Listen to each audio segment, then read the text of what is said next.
dans la salle, qu'il y a une dimension qui est en train d'être développée, qui est celle de la prévention inhérente à la nutrition. Et parlant de ce propos, il y a un point fondamental qui nous interpelle tous. Il n'interpelle pas seulement les pédiatres ni les néonatologistes, qui est celui de la fameuse fenêtre d'opportunité, ou ce qu'on appelle également les 1000 jours d'opportunité, ce qui veut dire que nous avons une tranche d'âge dans la vie pendant laquelle on peut faire beaucoup de choses pour éviter ce diabète gestationnel, pour éviter les maladies chroniques, telles que nous allons le voir ensemble. Et donc, il est certes qu'aujourd'hui, on sait que la survenue des pathologies chroniques est le résultat d'un ensemble d'éléments qui vont interagir, mais dont les événements survenus lors de la vie fœtale sont primordiaux. Et ceci a été dans le monde à l'origine du développement d'un concept qu'on appelle origine développementale de la santé et des maladies, qui veut dire tout simplement que gérer une femme en âge de procréer convenablement sur le plan nutritionnel, gérer une femme enceinte, c'est également prévenir les morbidités tout au long du cycle de la vie. Alors, ce qui nous alerte au Maroc, c'est l'obésité qui n'arrête pas d'évoluer, de se développer. Et on sait aujourd'hui, malheureusement, que l'obésité telle qu'elle est définie par l'OMS, je ne vais pas revenir sur les définitions, est aujourd'hui au Maroc un réel problème pour tout le cycle de vie, mais également un réel problème pour la femme enceinte. Et les résultats préliminaires qui ont amené l'étude multicentrique que je vais partager avec vous l'avaient déjà démontré à travers un article qu'on a publié, puisqu'on avait trouvé que la femme enceinte au Maroc était obèse dans 25 à 30% des cas. Et professeur Bzad en a parlé, Bettina en a parlé sur les quelques données qu'on a échangées tout à l'heure. Et ce qui alerte également et ce qui est vraiment alarmant, c'est que cette femme enceinte obèse est dans la majorité des cas très jeune. Il est en moyenne âgé de 28 ans, ce qui veut dire qu'il est assujetti à retomber enceinte, à gagner encore du poids qu'il ne perdra jamais et à devenir encore plus obèse.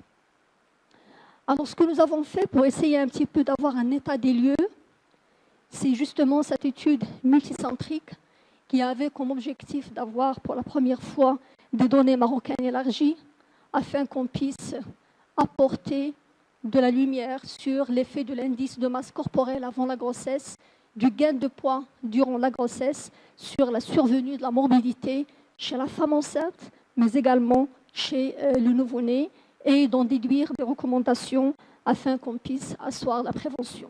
Et donc, on a conduit une étude dans 3 centres, la maternité suicide de Rabat, dans une maternité au niveau de la région de Chaouia Werdira, qui avait la particularité d'être plutôt à tendance rurale, et dans une 3e maternité au niveau de la région Fès-Boulmen, qui est également mi-rural, mi-urbain, afin d'avoir un petit peu un recrutement varié et élargi au niveau de plusieurs régions.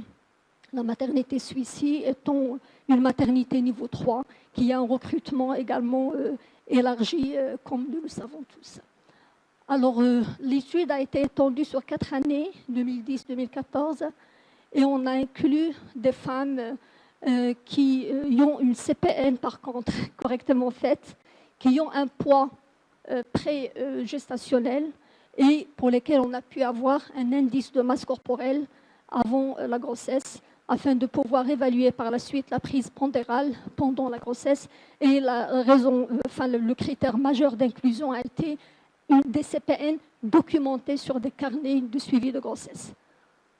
Bien sûr, du coup, ont été exclues les femmes qui n'ont pas ces données-là, toutes les grossesses qui ont été admises dans des états de santé urgents, les grossesses gémellaires et des pathologies associées à la grossesse, c'est-à-dire des femmes qui ont des pathologies chroniques qui peuvent du coup constituer des biais par rapport aux résultats qu'on voudrait analyser.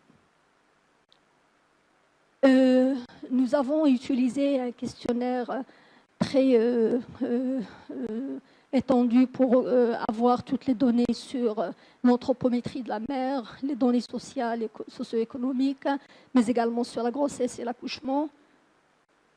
Et bien sûr, on a fait une étude statistique détaillée des données et on a eu l'accord de notre comité d'éthique pour faire ce travail. Et on va ainsi échanger sur 3 volets des données. D'abord, sur l'effet de la grossesse, sur l'effet de la prise du poids durant la grossesse et le poids du nouveau-né. Et on a pu ainsi recruter, comme vous le voyez ici, 9000 parturientes qui ont été réparties en 3 classes de prise pondérale, moins de 8 kg, entre 8 et 16 kg et plus de 16 kg. Et ces 9000 parturientes ont été également classées en 4 classes de l'IMC. Bien sûr, je parle de l'IMC pré-gravidique. L'âge des parturientes était dans la majorité des cas entre, j'arrive pas à voir le pointeur, entre 26 ans et 35 ans. Oui, c'est le premier bouton, c'est bon, j'appuie pas peut-être suffisamment. La moitié était d'origine urbaine et l'autre d'origine rurale. Et la majorité des femmes étaient sans profession. La répartition selon le niveau de revenu montre que également la majorité avait un revenu de ménage inférieur à 5 000 dirhams. Et la moitié, enfin le 64% étaient multipares et 35% avaient moins de 3 grossesses. Et 72,9% de femmes avaient plus de 3 consultations. Lorsqu'on voit la répartition selon la classe d'IMC, nous voyons que 25 à peu près % des femmes avaient un IMC entre 25 et 29%, ce qui définit le surpoids. Et 6% étaient obèses. Lorsqu'on voit l'effet de la prise de poids donc, durant la grossesse sur les données périnatales et maternelles, nous voyons que plus de 10% des femmes avaient pris plus de 16 kg de poids par rapport à 5100 femmes qui avaient pris entre 5 et 15 kg de poids. Et lorsqu'on analyse l'effet de toutes ces données sur la répartition des femmes selon les prises de poids en fonction des différents groupes d'IMC, on note qu'il y a une corrélation étroite entre la prise pondérale des femmes et leur indice de masse corporelle pré-gravidique. Et lorsqu'on analyse les données relatives au nouveau-né en fonction des prises de poids, on constate également que les prises de poids importantes sont liées à des macrosomies manifestes chez le nouveau-né.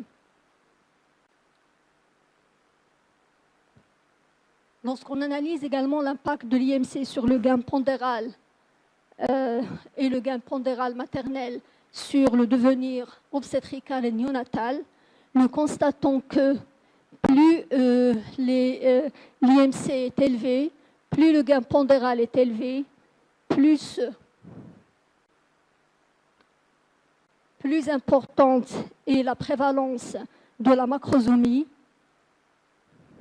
et ça a été significatif, et qu'il y a une corrélation étroite également entre ces données-là et le poids de naissance des bébés, tel que le démontre également ce graphique.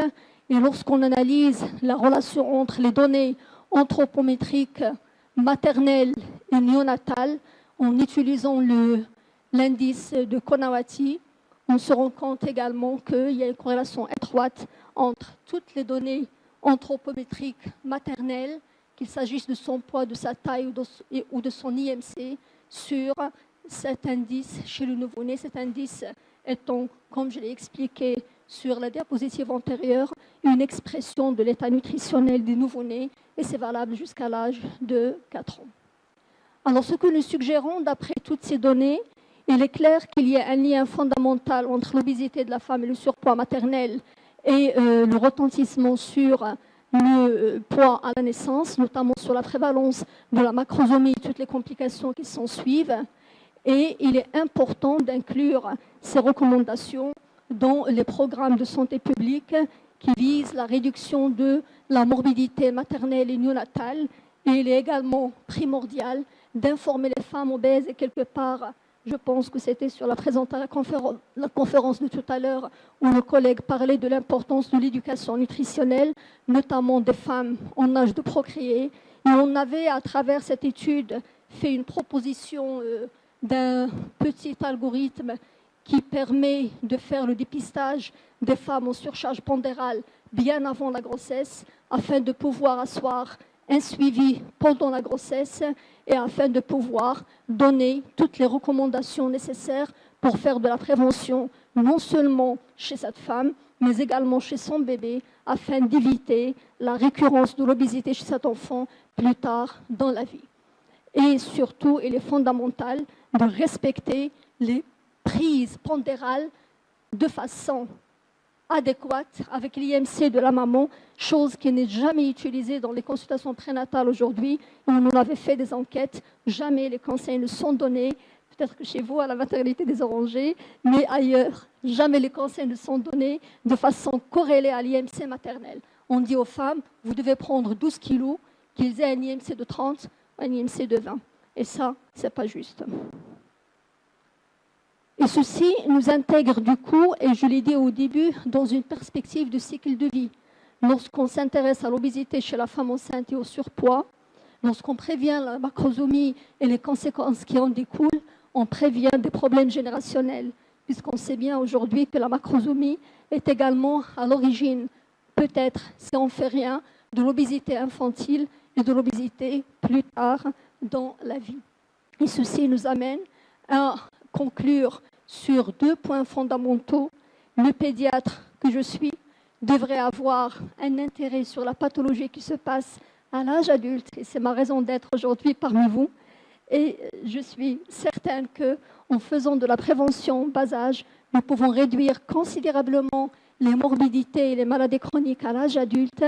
Et le deuxième point, qui est une citation que j'adore, que je cite souvent, qui disait que la destinée des nations dépend de la façon dont elles se nourrissent.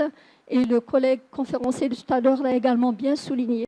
Nous le savons bien aujourd'hui, changer les habitudes nutritionnelles n'est pas évident, mais travailler sur les recommandations nutritionnelles adaptées aux différentes classes d'âge, adaptées à chaque population, est certes un outil capital de prévention tout au long du cycle de vie. Et je vous remercie, je vous ai fait gagner